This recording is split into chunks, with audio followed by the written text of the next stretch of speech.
सांग्रां जा बे समाव सांग्रांथि गोनां मोनसे रादाब रायजोआव दैबानानि उनाव गिख्रंथाव बेरामनि उदखार रायजोआव जापानिज एनकेफेलाइटिस थाम्फैनि गेदेरथार उदखार रायजोआव 2 सप्तायाव जापानिज एनकेफेलाइटिसजों 2 सुबुंनि जिउ खहा जानाय सुबुंफोरखौ मृन्मय सयकिया आरो टुनिराम बर' होननानै मिथिनो मोन्दों।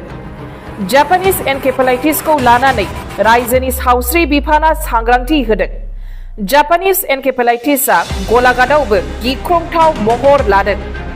गलाघाटआव उन्दै गथ'साफोरजों लोगोसे 7 सुबुंफोरा जापानिज एनकेफेलाइटिसनि खैसाराव गोग्लैदों। सावस्रि बिफाना बे थासारिखौनो नोजोर होनानै सांग्रां थानो थाखाय रायजो राजाफोरखौ खावलायदों।